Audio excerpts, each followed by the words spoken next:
निगरान वजीर आजम अनवारुल्लाह काकर ने कहा कि अफगान तालिबान अच्छी तरह जानते हैं कि खलदम तहरीक तालिबान पाकिस्तान के लोग पाकिस्तान के खिलाफ कहां से कार्रवाइयां कर रहे हैं। उन्होंने कहा कि टीटीपी वस्ती एशियाई रियासतों में नहीं बल्कि अफगान सरजमीन पर मौजूद है।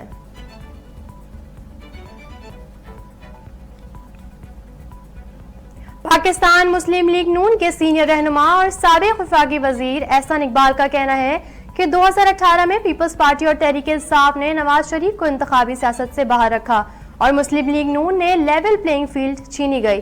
उन्होंने कहा कि 2018 में पीटीआई चेयरमैन साकिब निसार के लाडले थे, लेकिन 2024 में नवाज शरीफ 24 करोड़ अवाम का लाडला होगा। मुखालिफिन की नींदें उड़ी हुई हैं। पाकिस्तान पीपल्स पार्टी के सीनियर रहनुमा और साबिक वजीर आजम यूसुफ रजा गिलानी का कहना है कि इलेक्शन मुहिम के दौरान इमरान खान खतरा नहीं है बल्कि महंगाई सबसे बड़ा खतरा है। मुल्तान में पीपीपी जनूबी पंजाब के सदर साबिक गवर्नर मखदूम अहमद महमूद के हमरा प्रेस कॉन्फ्रेंस करते हुए उन्होंने कहा कि इस वक्त सबसे बड़ा मसला है बेरोजगारी और महंगाई खत्म करने के लिए पीपल्स पार्टी के पास जामे मंसूबा मौजूद है।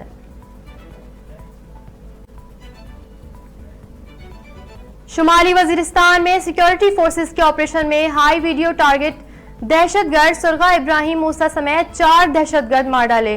पाक फौज के शोबा ताल्लुकात आमा के मुताबिक शुमाली वजीरिस्तान के इलाके खैसूर में सिक्योरिटी फोर्सेस के दहशतगर्दों की मौजूदगी की खुफिया इत्तलात की बुनियाद पर ऑपरेशन किया और फोर्सेस ने मौसर तरीके से दहशतगर्दों के ठिकाने का पता लगाया।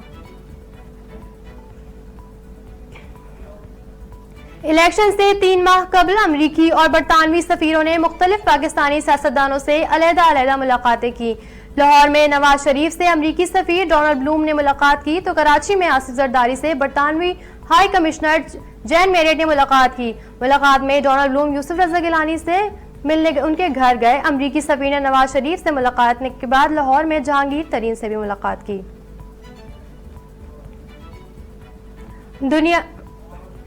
दुनिया के आलूदा तरीन शहरों में कराची मुसलसल दूसरे रोज सरे फहरिस्त है। एयर क्वालिटी इंडेक्स के मुताबिक कराची में AQI 278 रिकॉर्ड किया गया जो मुज़रे सेहत है।